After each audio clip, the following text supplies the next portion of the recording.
Hello, hello, hello, everyone. It's Susie McMahon with my virtual book club. And tonight we are going to be chatting with two authors and potentially three. And I just wanted to give everybody a minute to trickle in. It is 7 o'clock on the dot, and I'm going to take a look here and make sure that we're streaming live in our virtual book club. I can see it, so I hope everybody else can. So, everybody, remember that's watching. When we are in the virtual book club, you need to be there and you need to give StreamYard permission to view the comments. If you don't, it's just going to say Facebook user. So, right now, with no further ado, I am going to welcome Denny Bryce, all the way from Georgia. Hello. Hello, hello.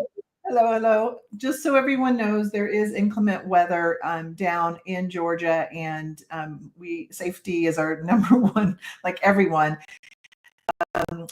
if any needs to go take cover, we will obviously respect that. But at this point, then I am going to read your bio, if that's okay. Okay, you can All go. righty. Thank you so much. Version of my bio. Did you write it? Probably. So Denny Bryce is the award-winning writer of historical fiction, including the book we read last month, Wild Women in the Blues, and also In the Face of the Sun. A former professional dancer and public relations professional. We just chatted a bunch about that. She is now is this true? Are you still an adjunct professor in the MFA program at Drexel University? Yes, I am. She's a book critic for NPR and a freelance writer whose work has been published in USA Today, Harper's Bazaar, and Frolic Media. Mm-hmm. Originally from Chicago, she now resides in Savannah, Georgia, and can be found online at dennysbryce.com. Welcome, Denny. How are you? I am fabulous. I'm just keeping an eye on the weather just to make sure I don't have to start running or hiding. Other than that, I am doing quite well. It's a very busy time, and that's very exciting. So I'm thrilled to be here. Thank you for reading my book club. It's most appreciated, and I'm ready to talk about it. What do you want to know? What are the big questions? Hopefully, I can answer them. And since we don't have to be, I didn't ask you a question, Susie. Yeah. Does this? Who else might see this? So I need to sort of parameters of spoiler zone, if you will. Exactly. Well, right now we're streaming into the virtual book club, which has currently almost 500 members. It's at 497. So we're streaming live there. And then what I do is, with your permission and our other authors' permission, of course, I will refurbish that. And it's simultaneously, we're casting on YouTube right now as well. Okay. So anyone could see it. My main focus is on the virtual book club members.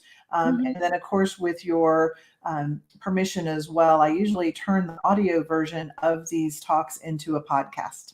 So, okay. That sounds fabulous. So from my perspective, we're going to keep the spoilers to a minimum. Yes, ma'am. But I do have some questions that I'll preface it. Around it. I'm slippery. So here's the number one question. This came from one of my group experts named Melissa St. Clair. And she said, did you listen to blues music while you were writing? Yes, I did. Very much so. It was a part of the research process for a number of reasons. There's a sound or a quality to the music and the lyrics that I really wanted to use to get not just the feeling of how it might have been or sounded in a nightclub back in that time period, but also to get the cadence of the people's voices and the sort of language that folks used, because as is the case today, when you listen to popular music, you're going to hear the language of the people who write the music, who sing the music, who enjoy the music, listening to it and being a part of it. So I applied that sort of process, if you will, to listening to a lot of jazz, a lot of blues. I also had the privilege when I was a much, well, I'm not that old, but a younger girl, when I was dancing in New York, I did what many dancers do. I worked as a waitress. And one of the spots that I worked at was a jazz joint called the Cookery. And the Cookery was owned by a man named Barney Josephson. And Barney Josephson at the time was in his 90s, but he had been, he owned a nightclub called, oh my gosh, it just, Club Society or something like that. But the nightclub itself was the place where Billie Holiday first sang Strange Fruit. So this Cookery on the corner of 8th Avenue in Manhattan, in the Village, 8th and some other street, I can't remember. But one of their headliners was a woman named Alberta Hunter. And Alberta Hunter, for those of you who've read the book, is one of the historical figures that is in the book. She and Louis Armstrong's second wife, Lil Hardin, were best friends back in the day in the 20s. But when I knew Alberta, she was well into her 80s, making a comeback and singing on weekends at the Cookery. And she was fantastic, Chicagoan. This is New York, so, and I was in New York at the time. And, we got to know each other. So, yeah, I listened to blues music, and I even met one of the historical figures in the book. That is so intriguing, and thank you for all of that. As I mentioned in the intro, you were originally from Chicago. Can you just share with us, because I know that Greer McAllister was the author that referred you to our virtual book club, and we met you when Melissa St. Clair was doing the interview, and there was some technical stuff going on. I don't know. It's technical stuff's always happening when we're on virtual, aren't we? But can you tell us a little bit about what your original inspiration was for Wild Women in the Blues? Absolutely. It's a combination of things. Initially, I have to credit my maternal grandmother. She came to this country from Montego Bay, Jamaica in 1923. And when I was a little girl, she had all these photos on the walls and just stuff. And I'd ask questions because I was like, Grandma, why are you with that crazy looking car over there? Why do you have that on? You look so different. Is that really you? And so she would tell me stories about her early days in America. And she had originally thought she was going to be living in New York. So when she left Montego Bay, or actually she was in Kingston. When she left Kingston, she was so excited about the opportunity to live in New York City in the 20s, like the whole world wanted to be in New York City in the 20s. And but she didn't end up there. My grandfather had to leave New York unexpectedly. I'm going to write that story one day. But she ended up in a small town in Ohio instead. So my grandmother was part of the inspiration. Just her love and just her connection to the time period was just very intriguing to me.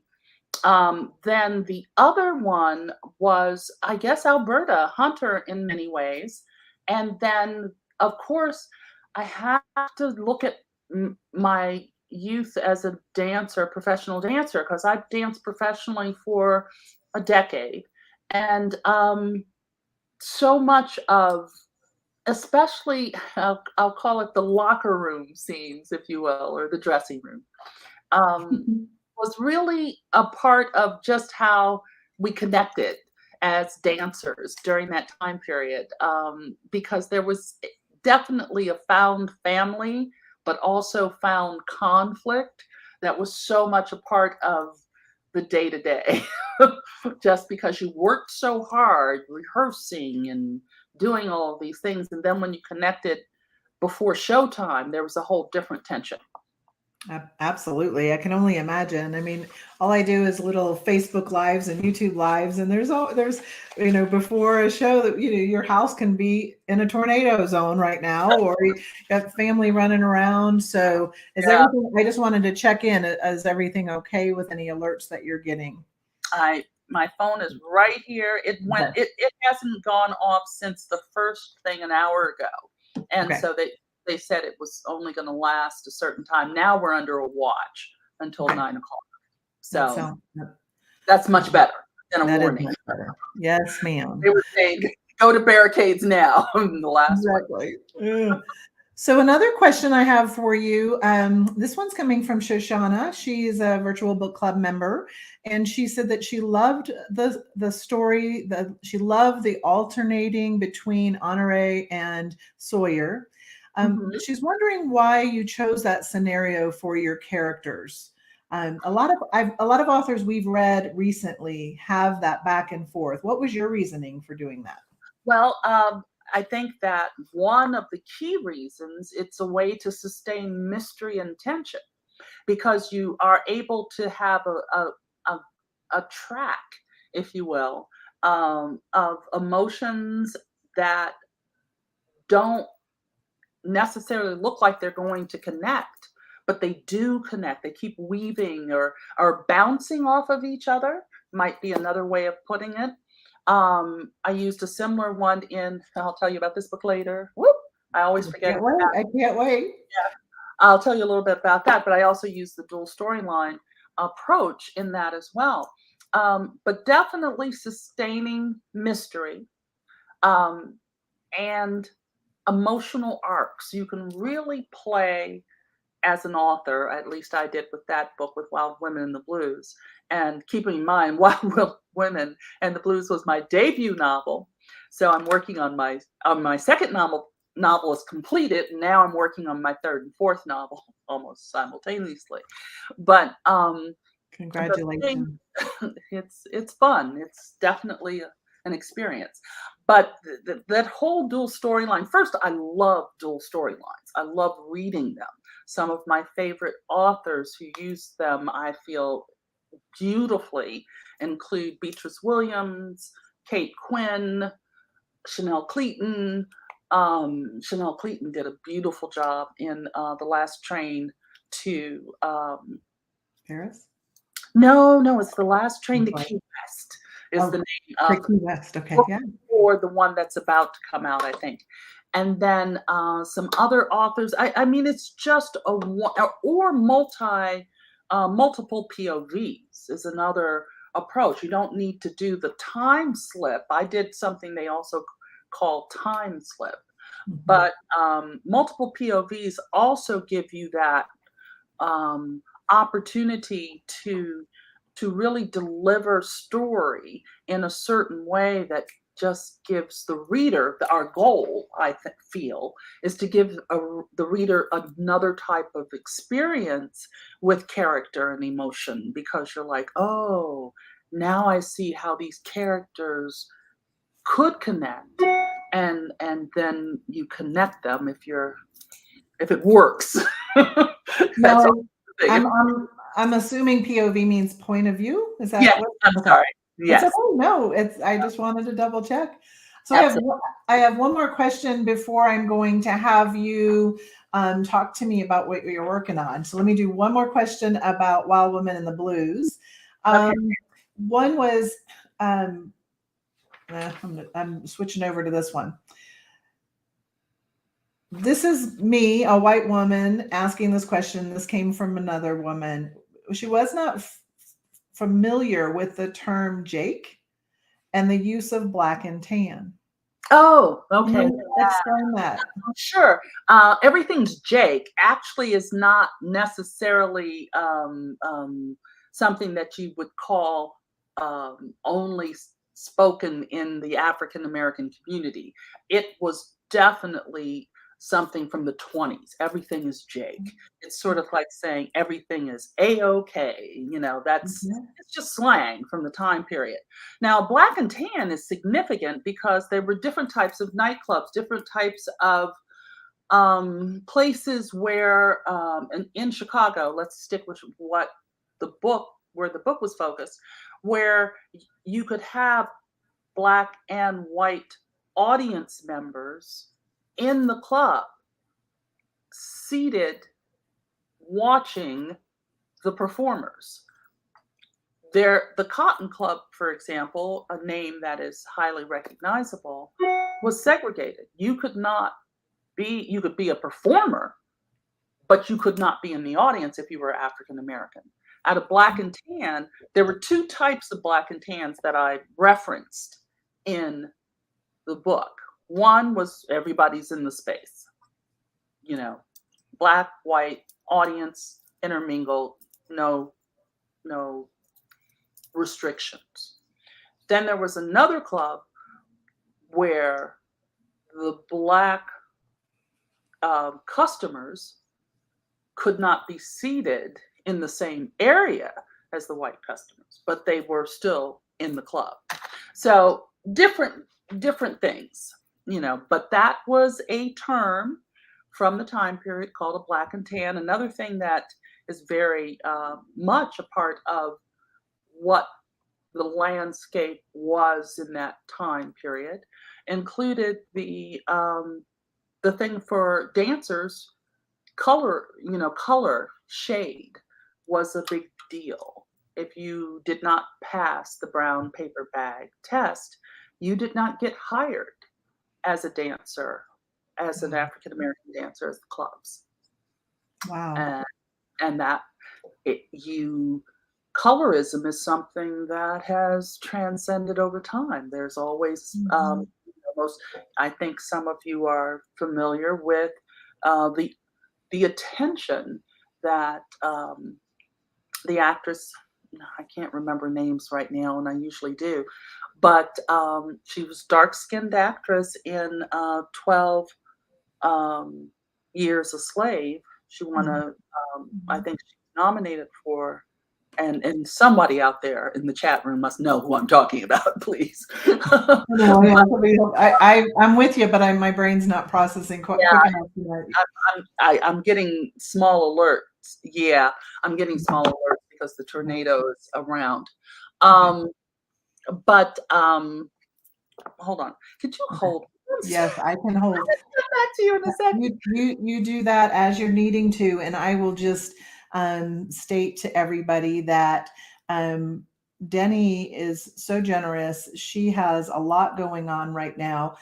She wrote the book Wild Women in the Blues, which was our book that we focused on and featured last month, and we're chatting about it. But she's also right now getting ready to release a new novel, May 15th, hopefully. Is everything okay, Denny? I have to really take a look. Okay, so you go take a look. I am going to bring on a surprise guest that we're going to find out more information about in just a minute. You go do what you got to do. I'll be right back, I promise. Okay, be safe. Hi, Natalie Jenner. How are you today? Hi, Susie. Thanks so much for having me on, and surprise everybody.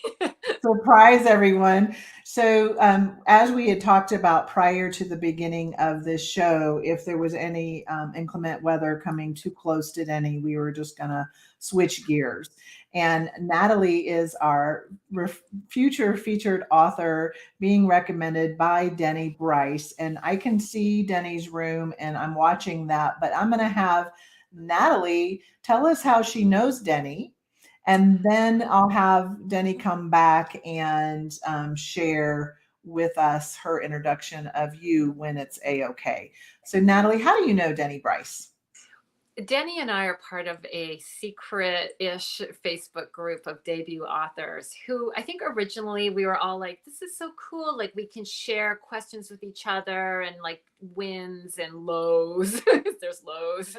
And everything was going great. And then a pandemic started and suddenly we were like each other's lifeline and we were literally keeping each other afloat, as so many of us. I mean, Denny's book came out the following year, but this was a group of people who all watched their books get delayed, moved forward. And so some of us released in 2020, some of us were releasing in 2021. We've all stayed in touch, and it's been an incredible bonding experience. I say it's like summer camp or prison. It's very, very bonding.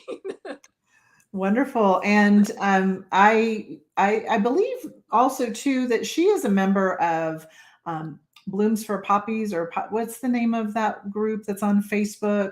That is where all of this began. I just kind of want to do a quick history on that. Back during the lockdown, I was looking for something to do on Facebook, and I happened to see author Rebecca Dwight Bruff of Trouble the Water on Blooms for Poppies. And I started interacting online. I'm not an author, but as a reader. And then the next day, someone said, "You won a free author talk with Rebecca Dwight Bruff." And I was like, really? Okay, how do I do that? So that's where this virtual book club started in 2020, April. And she was the one that said, "Well, how are you going to keep this going?" I said, "I don't know." She said, "Let me have this author.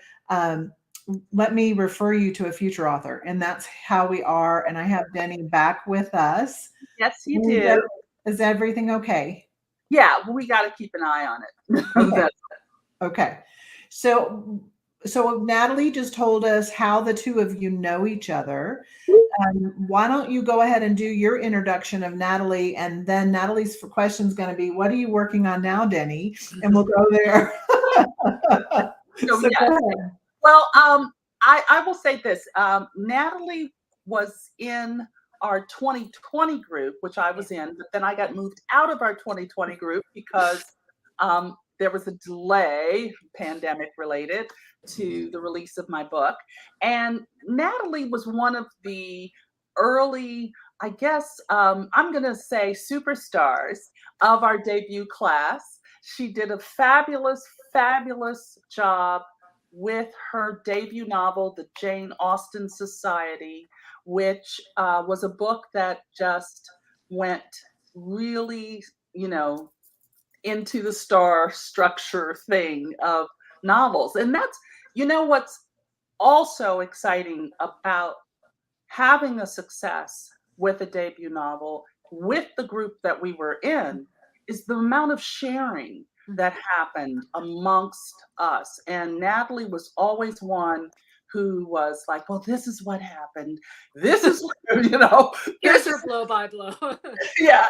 But no, this was so important because this whole process, you work so hard on novels and trying to do the best possible, write the best possible book you can, but then there's so much more involved. And there was a lot of tension and a lot of uncertainty, especially during a pandemic for debut authors. And we did really well, is what I felt. And Natalie was as I said, one of the leaders. Right now, she's gearing up for her debut novel. Her next release, we call it the sophomore novel. And I'm looking here because we're doing another event together. So I haven't had a chance to read your second book yet. So, but I will before we do another book coming up around the Bloomsbury Girls. Yes, I got it. There was a lot in there. There it is. Yay, look how thick it is. Yeah. Oh my goodness. I worked for it this time. My sophomore novel, which is coming out at the end of April 26th, is actually thinner than Wild Women in the Blues. I was like, how did that happen? But not that much. So I want to ask Natalie, how are you feeling right now about your second book? How's it been? Because it's so different. The environment has changed. We're able to get out and about a little bit more, but the virtual part of it is still an important promotional, opportunity. So, it's actually, for me, it's been fantastic to be able to do so many virtual events because I'm actually up in Canada.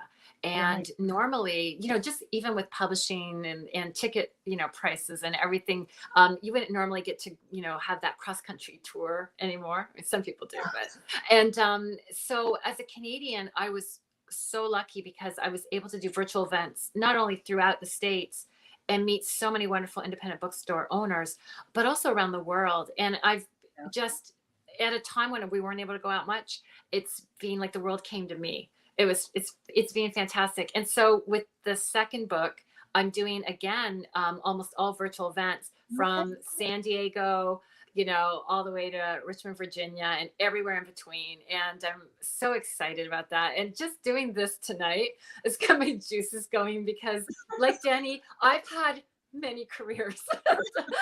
I used to be a career coach. I used to do daily presentations to people who had actually been let go, like in rooms of mass outplacement. And I love connecting with people. And that is not always necessarily what a writer most gets turned on by. But I do. So when you ask me how I'm feeling, I'm just like ready. Like I'm waiting for May at this point, and I'm very excited about our event at the end of the month. And I am actually I started Denny's second book on the weekend. I'm just eating it up. I have a question. I have a question for Denny, which is, when do you know you're ready to start typing the words? Like, how there's this moment. I think historical fiction is also very interesting this way. Like, you might trip over something, but when do you, Denny, know when you're ready to actually type chapter 1 and sit down? Well, I'm an outliner. So the first thing I do is establish my historical goalpost.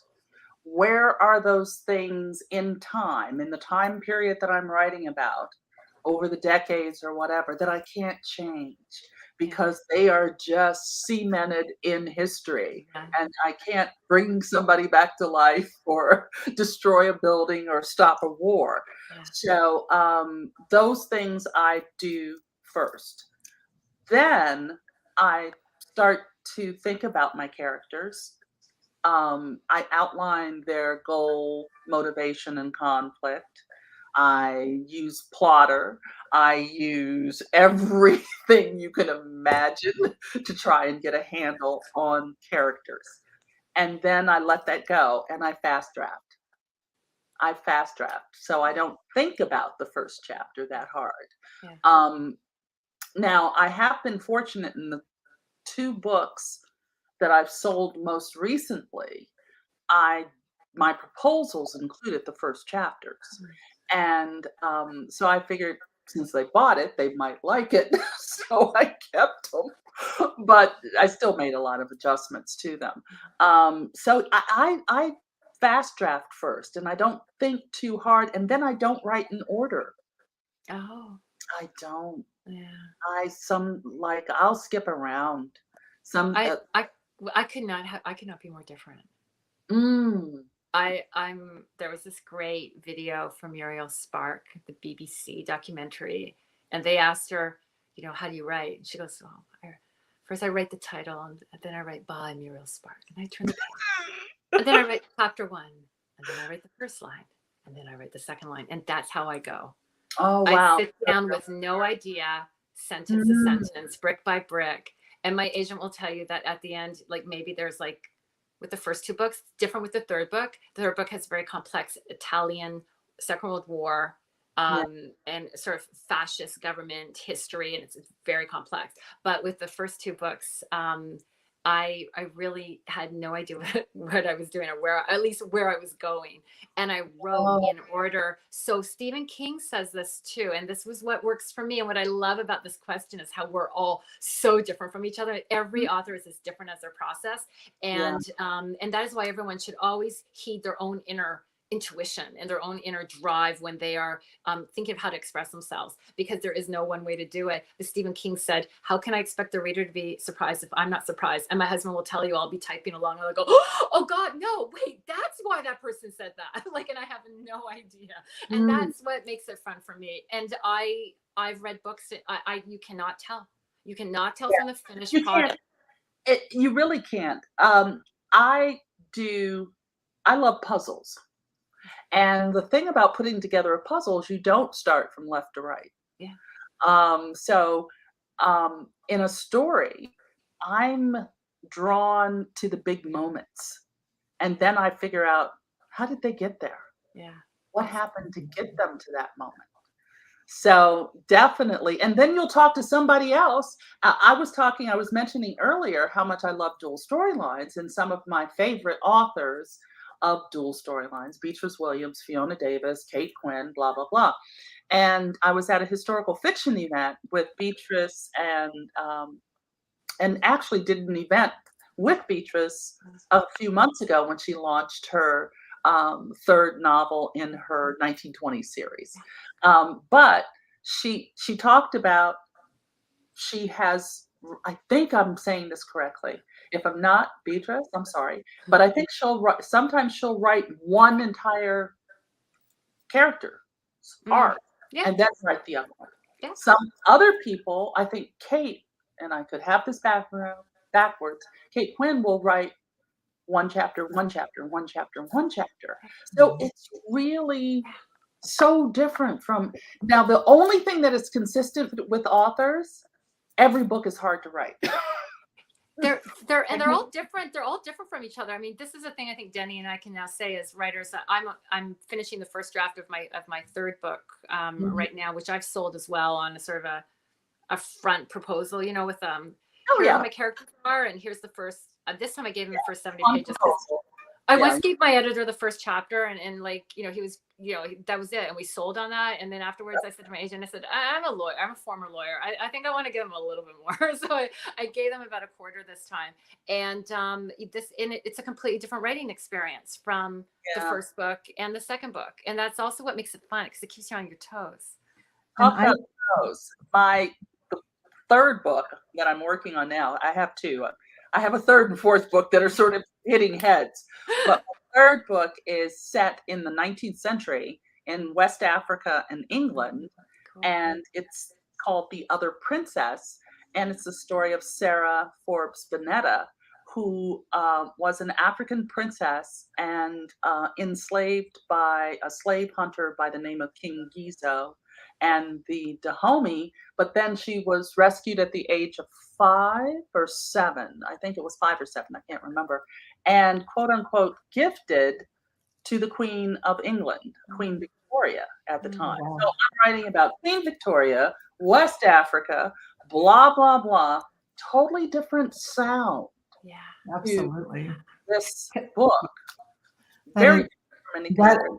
That is fascinating, both of you. And one of the things for the readers that are going to be watching this on replay or what have you, I would love to know a little bit about In the Face of the Sun, Denny, and then just like how you would explain it. And then Natalie, if you could give us an explanation of the book that we will be featuring, the Bloomsbury Girls, as well. So Denny, we've read Wild Women and the Blues.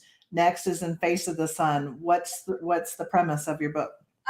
In the Face of the Sun is also a dual storyline. This one, however, is set in 1928 in Los Angeles, and in 1968, during the summer of 1968, it begins in Chicago, but then goes on a road trip on Route 66 from Chicago to Los Angeles. What I like to do in these stories is really look at the people, the time that they are surrounding them is going to be, especially for African American women who are the primary focus of this story, 2 women. You have 1928, a hotel in Los Angeles called the Hotel Somerville was the first luxury hotel built exclusively for African Americans by African Americans. An African American coming to Los Angeles in 1928, who was maybe Count Basie or Louis Armstrong or somebody like that, could not stay at the luxury hotels because they did not allow Blacks to stay at the hotels. So this hotel is the center of the story. in 1928, and my main character there is a wannabe journalist, but she happens to be a chambermaid. Then in 1968, the same woman, who is now closing in on 60, is helping out her niece, who is trying to get away from an abusive husband. The POVs that Susie we've talked about. The POV character in the 1928 story her name is Daisy Washington, and the POV character, and she's 20 in 1928, and the character in 1968 is Frankie Saunders, and she's about 24, and her aunt Daisy rides a candy apple red Mustang and is helping her get cross country to get away from her husband. But Daisy has something she needs to do in Los Angeles. So that's the story. So we have, if you think 1968, it's a traumatic year, as is 1928 in its way. So it's my birth year. It was my birth year. Birth year? You look 2 years younger than I am. I missed a lot. There was so much going on. I know. Oh, the world, yeah. 68 was, I only have a week, because the road trip only takes about a week, and the other story just goes over years. But 1968 was amazing to use as a backdrop for these characters. And one of the things that I love about writing historical fiction and researching historical fiction is the hope that I get to go back to that time period and write another story. Yeah. Because it starts to be, you know how that goes, Natalie, how it becomes a part of what you feel about that. It just keeps expanding, and you want to go back with different characters. Yeah, for sure. That I'm excited to see it come out. You think it's coming out May 15th-ish? No, that book that I did. Wait, this In the Face of the Sun is set for April 26th. April 26th, everybody. In the Face of the Sun. For the other book. Pre-order now. Yeah, this is pre-order, please. Pre-order. But my deadline for the other book, The Other Princess, is in May, and then I have another book. She's got a lot of deadlines that's stressing her out. It's stressing me out, and I'm not having to meet them. Oh, so congratulations on all of that, Denny. Natalie, what is? Just tell me a little bit about the book that we're going to read later, Bloomsbury Girls, and then we'll have each of you ask each other a question. Do our final remarks tonight. Yeah, Bloomsbury Girls is very simply because it's about 3 girls that are treated that way in the shop where they work in London in 1950. And they are in a bookshop, a quintessential old-fashioned British bookshop, and they are in a battle of the sexes with their very old-fashioned male department heads as they're trying to bring the book forward into the second half of the 20th century. And they're going to basically stage a coup and perform a takeover of the shop. And it's a lighter book than the Jane Austen Society, but it has a lot of famous literary and sort of social figures of the day make cameo appearances, as well as some of my favorite characters from the Jane Austen Society.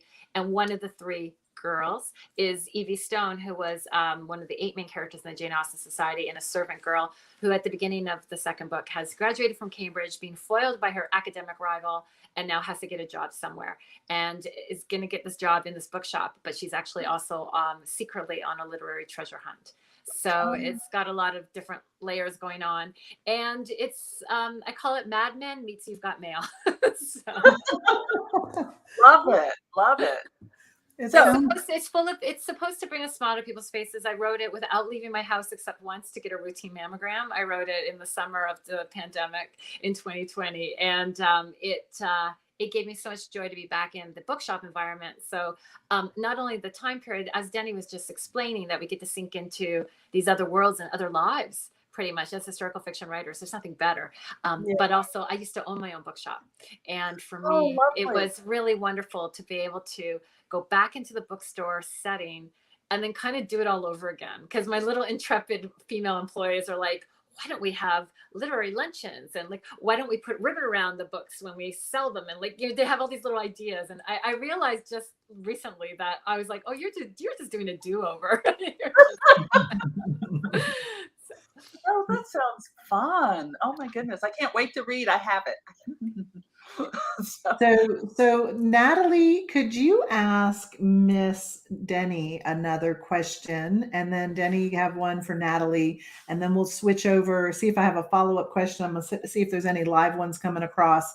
And then just kind of final remarks just about whatever we want to talk about. But go ahead, Natalie. What else would you like to ask Denny? I actually want to ask her a question about the new book, In the Face of the Sun. And that is, Denny, when you're writing and you come across all these famous, really interesting people, right? And I'm sure, like me, you have, like, I have notebooks. Like, every time I come across something, like in the New Yorker, I'll like scribble down a line, like, story about a painting that went missing. I write down these little, historical tidbits.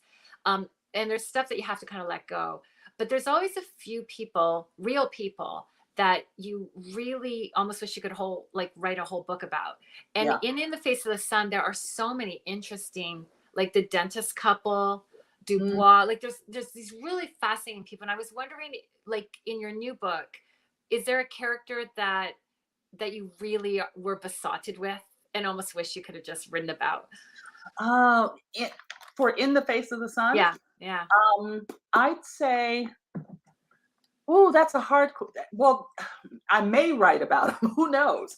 But between Nina Mae McKinney, who just has a small, but her name is mentioned several times. But she was such an interesting woman in that she was an African American actress of the time period.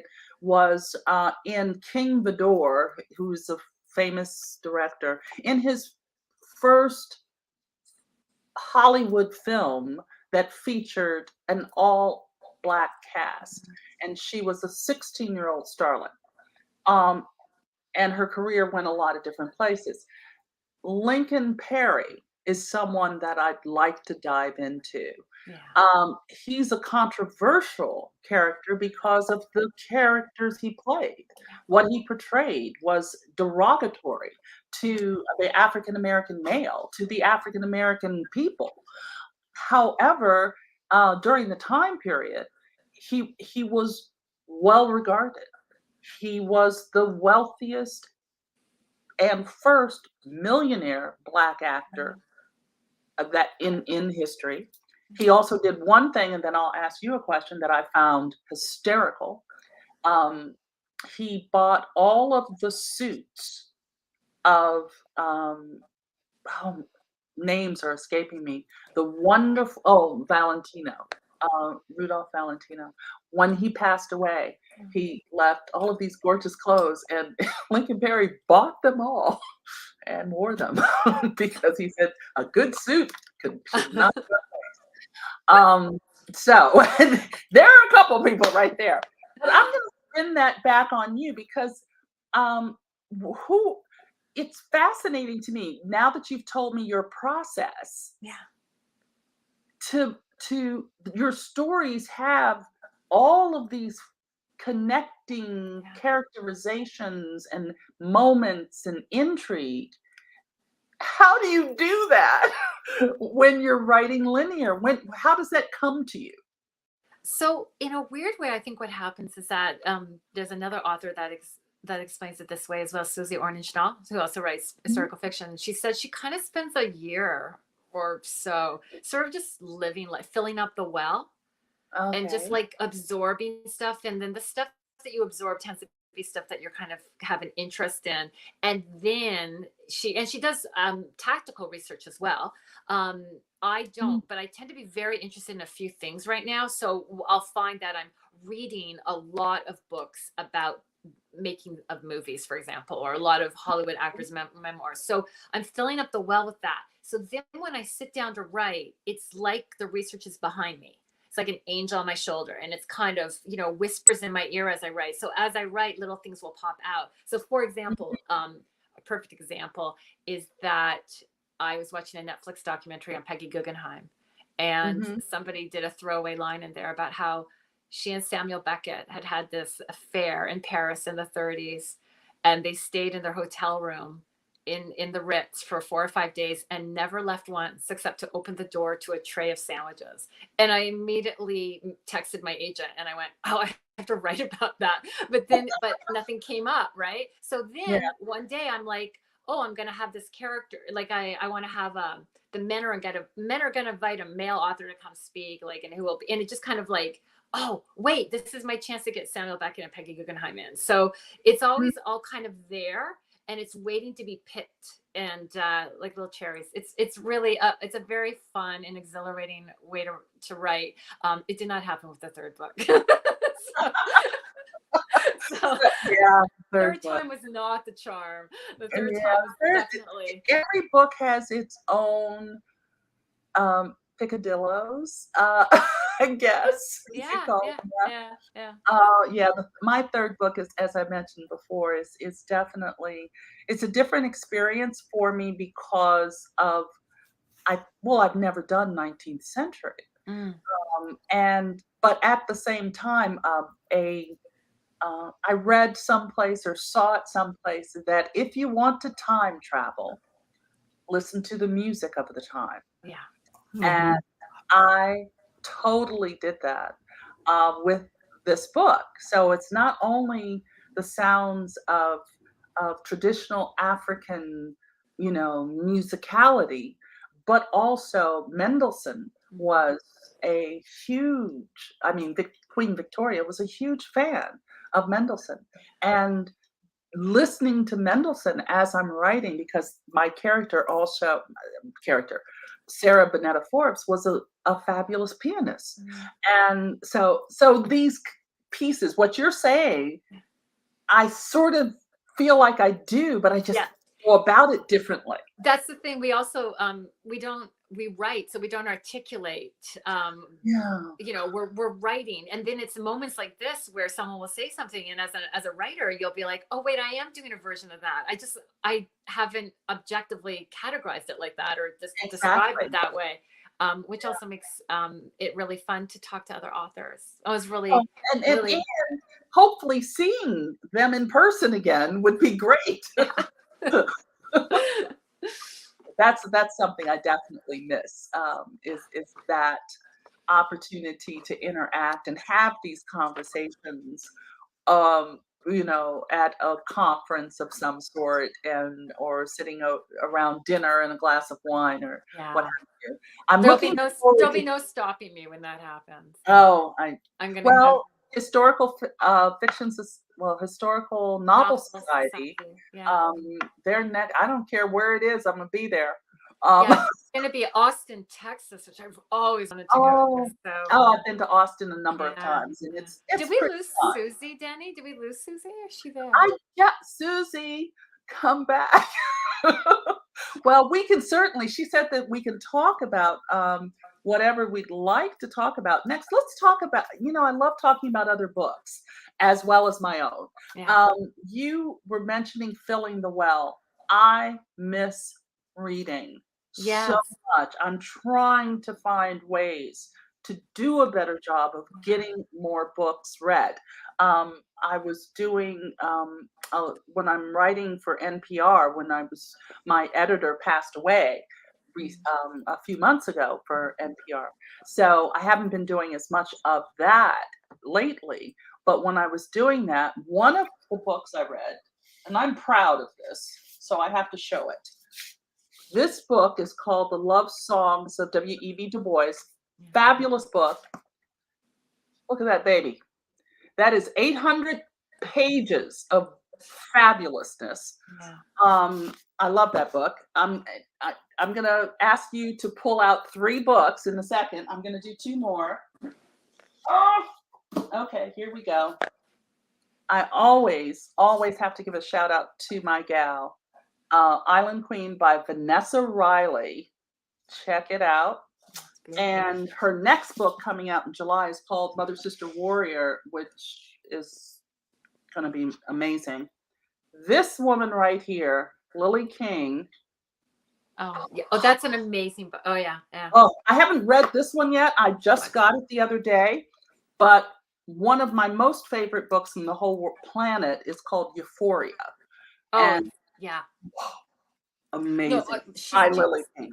She was at my first, she was one of the other authors at my first ever virtual event. And I was like too tongue tied. I mean, I was like, thank God this is virtual.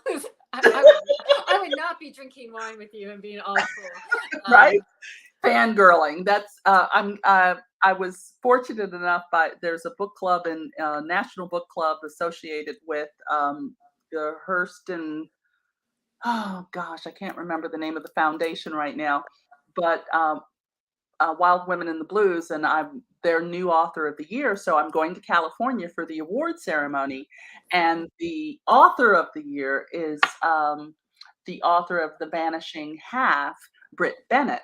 And I said, if she's there, the fangirling coming from this direction is just not going to be reasonable. So fingers crossed. Oh, so Susie's computer froze. Please stand by. I'm seeing notes over in the corner. Now I'm going to switch to you. Talk about, that well. I want to grab some of those books.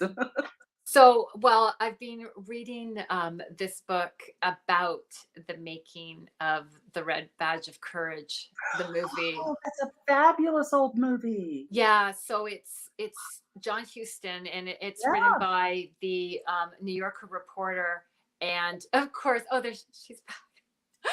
Susie, hi. Hi, Susie. She's crying. Hey, everybody, can you hear me? Yes. Yeah, we were just talking about books that talk about computers. Hold on just a second. Yeah. My computer totally froze. Give me 1 second. It's looking really good so far.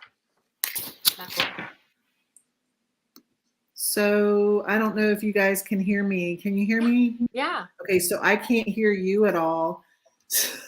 So what happened was my computer totally crashed. So Natalie, I blame that on you. I'm just kidding. I'm just kidding. That's a shame. She didn't do it. Wow. I'm gonna, since Donette, can you hear me? I'm gonna bring Donette on. Hold on. Oh yeah, that's a good idea. I can hear. Okay, so everybody can hear me, but I can't hear you. So I'm gonna go ahead and just say to Natalie and Denny, if you could just kind of, I want to say thank you, first of all, for being with me. If you can just do some closing remarks, and then I will let you have your evenings of peace. And Natalie, I know that we are going to be featuring your book in October of this year. Yay. And then I'm going to try to see what I can do technically to bring the audio back for me. But Natalie, why don't you say something closing first, and then Denny, you get the final last word, okay? Okay. I just want to thank everyone. I think as authors that have debuted in the pandemic, it has truly been because of readers paying attention, showing up, dialing in, and just really cheering us on that we have had the blessing of a second book.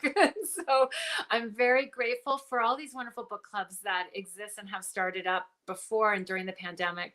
I'm really looking forward to connecting with this book club in October, and it seems like a long way off, but hopefully we all get a really good summer in between. So thank you all for having me here tonight. And thank you, Natalie, for agreeing to join us. I'm so excited. We're going to be doing some more events together, so that's going to be pretty exciting too. I guess that I will say that book clubs have been such a rewarding experience for me for this whole year. And with Wild Women in the Blues, I've had different types of experiences that are amazing, from having a book club have an outdoor party where they had me on FaceTime on someone's iPhone and that just would travel around and talk to different people. It was great. So I want to thank your virtual book club for reading Wild Women in the Blues, for wanting to talk to me about the book. I really appreciate that kind of rewarding experience that I did not anticipate. You know, you worry about so many other things between book club experiences and the other thing, which is just reader mail. I mean, that has blown me away when I get a note from someone. So, and I also wanted to give a shout out to the You Go girl. I hope I'm saying it right because I get confused. Wild Women in Blues has been selected as Book of the Year for a National Book Club, and I'm going to pick up my award in June in Los Angeles. And the author of the year, as I mentioned earlier to Natalie, is Britt Bennett, author of The Vanishing Half and Mothers and a lot of other. So I'm going to go there, and if she's there, I'm going to be like fangirling like crazy. So it's probably good that there shouldn't be any televised anything because it'll be embarrassing for me. Because I'll be like, That is so fantastic, Denny. Congratulations. And again, I'm reading teleprompts and trying to do this at the same time. So both to Denny and Natalie, thank you so much for joining me, and best of luck to you in your reemergence into the combination of virtual and in-person events. And I hope at some point our paths cross again. Denny, maybe we can talk about Low Country Literary and Leisure Getaway #2, since you're so close to Beaufort. But ladies, thank you so much. Donna, you stay on, and Natalie and Denny, thank you so much for your time. thank you. Bye-bye. Bye, everyone. Hi, Donnette. Welcome you, to. Susie. I'm going to turn my volume on in a second so I can hear you talk. But everybody, I wanted to bring Donnette Lee on tonight because it's hard to do this on your own. And oh my gosh, my computer has never crashed in the middle of a book club, but I just lived through that. Donnette, just introduce yourself. Like, where are you from, and how long you've been in the virtual book club?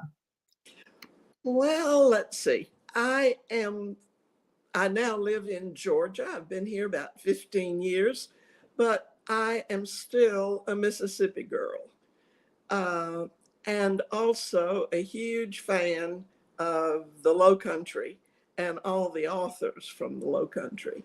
So I guess I found out about the virtual book club maybe about a year ago, and I have been trying as best I can to keep up with all the reading that comes my way, and it's kind of like a fire hose, but I love it.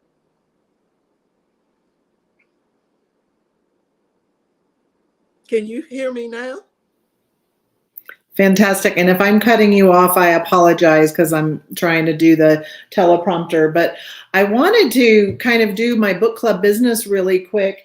And I have some good news and some sad news. Our next featured book for the month of April is The Widow of the South by Robert Hicks. Pamela Terry referred us to Robert. We met him in January on our virtual book club. Incredible, eccentric, wonderful storyteller. Right before the beginning of our Low Country Literary and Leisure Getaway in Beaufort, when I met Pamela in person, she shared with me the very sad news that Robert passed away. Robert is larger than life, and I want to I want to remember him by still reading his book in our book club this month. And I'm working with Pamela and some of his family members to figure out if someone feels comfortable to do this with us at the end of April or early May. So I just wanted to let everybody know that we are still reading this incredible story, Widow of the South by Robert Hicks, in his memory. The next book after that, just so you know, is Bronte's Mistress by Finola Austin. And I'm racking my brain to remember who referred us to Finola, and I'll remember at a different moment. But I have something that Donnette doesn't even know about. I want to share this month of April, Robert Hicks and Donnette Lee with her book. Surprise, Hither and Yon. You guys, I ordered this when Donette told me about it when we were hanging out on Fripp Island. And she has a way of telling you her travels and her stories and her illustrations are phenomenal. And I didn't even tell her about this at all. I just said, I want you to come on our book club. So in the month of April, along with Robert Hicks' book, I want everyone, and I'll figure out a way to order, make sure we can get these to you, but to read and feature Donette Lee's Hither and Yon. Surprise. And I'm going to be quiet so you can tell me if that's okay. Oh, thank you, Susie. What an honor. I really have chills. Let me tell your audience that working with you after Fripp has been such a pleasure. Susie asked me to That's so sweet. That's so an sweet. illustrated blog that I think she's planning to post later. And I had such a good time, Susie. It got me back into my watercolors and my sketchbooks, which I had really set aside for a long time. So you are an inspiration. Thank you.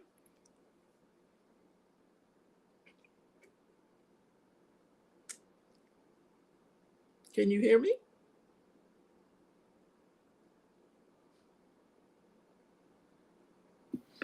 You are so welcome. And I'm sorry if I put you too much on the spot, and I've got the sun coming in and all kinds of things. I'm listening to you on my phone and trying to do this and make it go.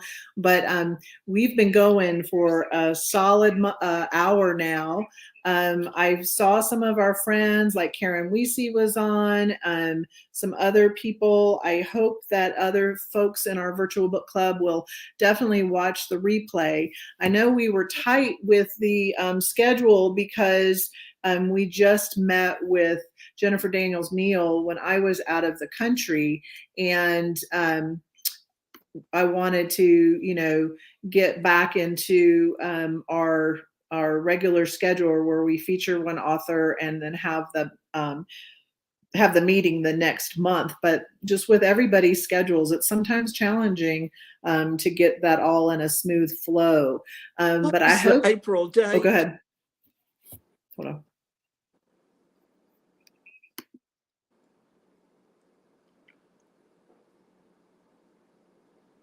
What is the April date, Susie? The April date for our meeting, that's to be determined on it. It's going to be based on what you can do. I'm also trying to coordinate with Robert Hicks' family. So I'm probably going to push that into May. And why don't you and I talk offline and figure out what day would work best Okay. for us to discuss Hither and Yon. Okay. How's that sound? Well, thank you again.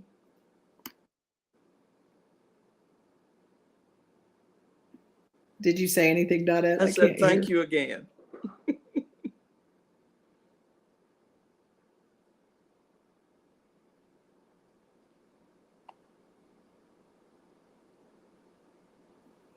All righty. Well, that's a rough technology end to my evening. I'm going to figure out why my computer froze. I'll be in touch with you and everybody. Again, remember, next month we're reading Widow of the South by Robert Hicks and Hither and Yon by Donette Dunaway Lee. Thanks for joining me tonight. Bye, everybody. Bye-bye.